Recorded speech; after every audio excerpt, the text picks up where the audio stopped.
Thank you very much, members of the fourth estate.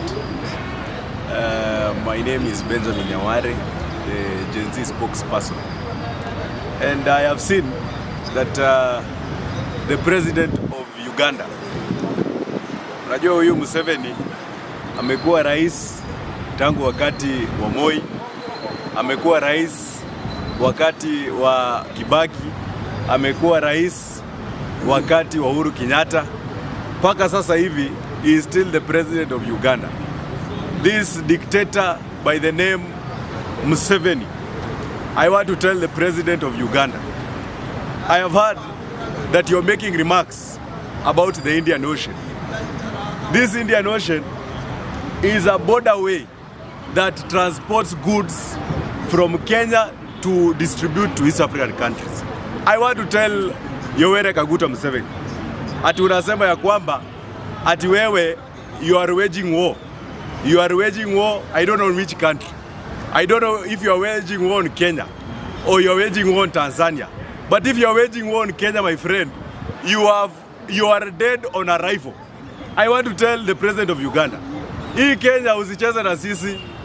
Our military capacity is beyond any form of intimidation by a mere country like Uganda, which does not even understand whether they have democracy, whether they don't have democracy.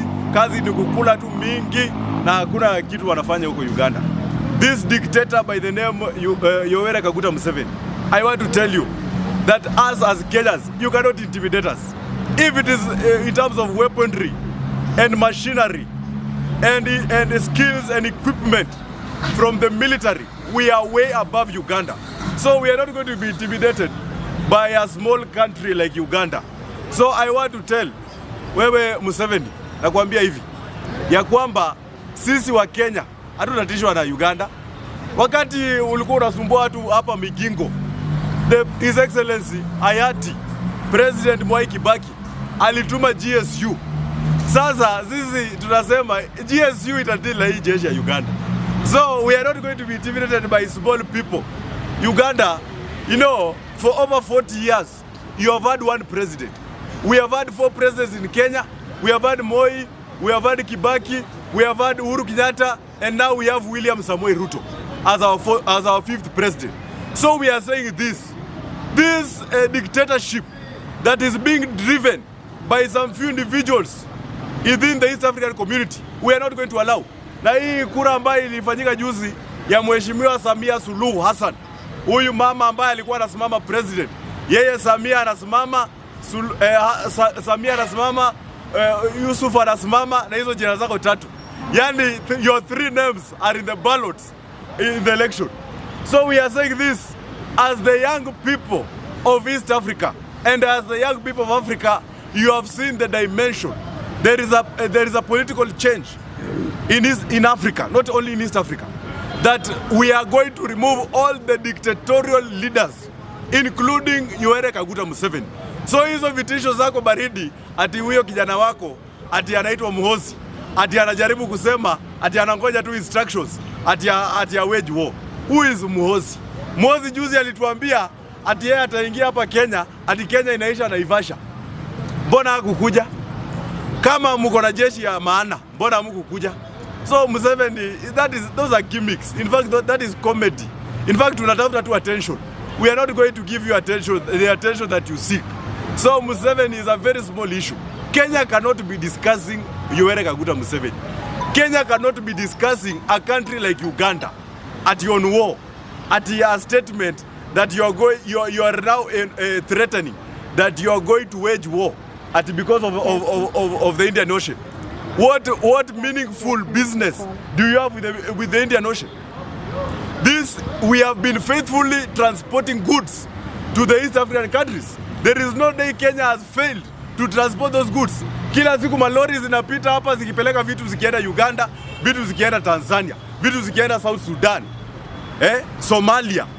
There is no country that has complained that we have not given them their goods. We have not withheld your goods in the ports of Mombasa. So wewe Museveni tunakuambia, you have limited time.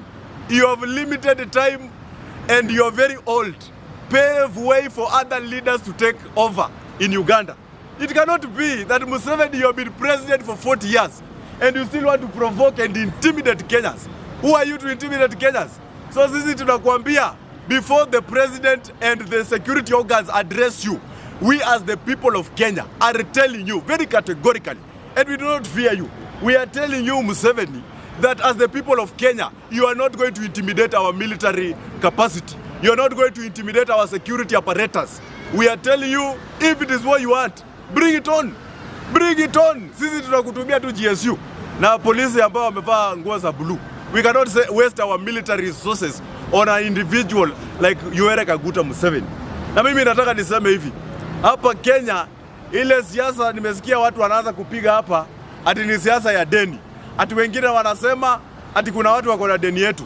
Nimesikia juzi Stephen Kalonzo Musyoka amekuwa pale Apodo Farm huko Siaya County. Anasema ati sasa Wajaluo tuko na deni yake. Mimi naambia Stephen Kalonzo Musyoka, sisi hatuna shida na wewe. Hiyo deni yako tutalipa. Tunajua umesupport Raila Odinga 2013, 2017, 2022. We are going to pay that debt. But we have a problem with some few individuals from a certain area who are telling us that they are consistently out of government. That just because they have been out of government once, they are now pretending as though they have been out of government ever since independence. Tunataka tuambia watu wa Mulima. Hawa watu wa Mulima, nyinyi ndio mleta William Samoei Ruto. Sisi hatukupigia William Ruto. Sasa saa hii mnatuambia tuwasaidie kutoa William Ruto ambaye nyinyi wenyewe mlileta. So sisi tunasema hivi, nyinyi mko na deni yetu since independence. Nyinyi mzee wetu Jaramogi alisema ya kwamba he cannot assume the powers of office as president, as prime minister during the colonial handover from wabeberu wazungu, the British. So mzee wetu Jaramogi alisema ya kwamba atangoja ndugu yake Kenyatta atoke jela ndio akuja achukue hatamu ya uongozi. Sasa sisi tunaambia watu, Raila Amolo Odinga pia alisimama na kijana wenyu Mwai Kibaki, wakati it was vividly clear that Kibaki lost the 2007 general elections, and yet Raila Odinga still accepted and he took the prime minister position. In 2002 as well, Raila Odinga went out and said that Kibaki tosha. Alisema Kibaki tosha. So sisi tunasema kama Wajaluo, ile deni tunadai jamii fulani ambayo ni ya Mulima, tunataka murudishe mkono. Msianze kutuambia ati wa Munyoro anaweza kuwa president wa nchi gani na wakati ameimpeachwa. Rigathigachagua has been impeached. There is no way he is going to run for president. Lakini deni ya Stephen Kalonzo Musyoka tunataka saa hizi tumalizane nayo. Tumesema 2027 we are going to give Man Stevo exemplary votes. Vile tulipatia Kibaki kura. Si ati tulikuwa tunapenda Kibaki. Ni kwa sababu tulikuwa tunataka kutoa udikteta hapa Kenya. Ndio maana tukatoa mzee Moi, tukaleta Kibaki. Si ati tulikuwa tunapenda Kibaki. In the same way, we are going to swear in Man Stevo in 2027 in 10 minutes, just by mere election, just by mere voting within 10 minutes. It would have been known in this country that William Samoei Ruto is already going to Sokoi. And I want to tell these people who are lying to William Ruto, John Badi, Opio and I, and the experts that are in government, we are telling you that you are experts by your own capacity. You are not experts on behalf of the people of Kenya. Nyinyi mulienda huko mukule ile kitu mlikuwa mnakula. Ikifika 2027 tunawaambia hiyo siasa yenu imeisha. You have been members of parliament, some of you have been senators, some of you have been governors, including Oparanya ambaye amekuwa governor. Tunakuambia wewe time yako imeisha. Wewe sasa uende pale Kakamega uangalie watu kama Cleophas Malala na wengine wakichukua watamu uongozi na kina Edwin Sifuna. Kwa hivyo tunaambia hawa wazee, time yenu imeisha. Your time is over. Watu ambao walikuwa wanatuambia kwamba KANU will rule Kenya for 100 years. Hiyo 100 years tumeikatisha, hiyo sasa itakuwa imeisha. Sasa hivi kuanzia 2027 kuendelea mbele, we want the young Turks the young Turks, the leaders with ambition, with agenda, like the likes of Babu Owino, the likes of Edwin Sifuna, these comedians, like Jalas. We are telling Jalas, wewe rudi Radio Jambo, rudi Kiss 100, upige komedi yako hapo. Lakini we do not want jokers. We do not want gimmicks in parliament. In 2027, we want reasonable leaders who are going to change the politics of this country. Na mimi nataka nitangaze hivi ya kwamba as the GenZ spokesperson, these mere dictators ambao wanatutisha hapa ati Yoweri Kaguta Museveni, ati you want to occupy the Indian Ocean. Kama umeshindwa na hii Lake Victoria, how will you occupy the Indian Ocean? So that is not an issue. Wewe Museveni, tutakutumia GSU na polisi ambao wamevaa uniform ya blue. We cannot waste our military resources on somebody like Yoweri Kaguta Museveni. Asanteni sana.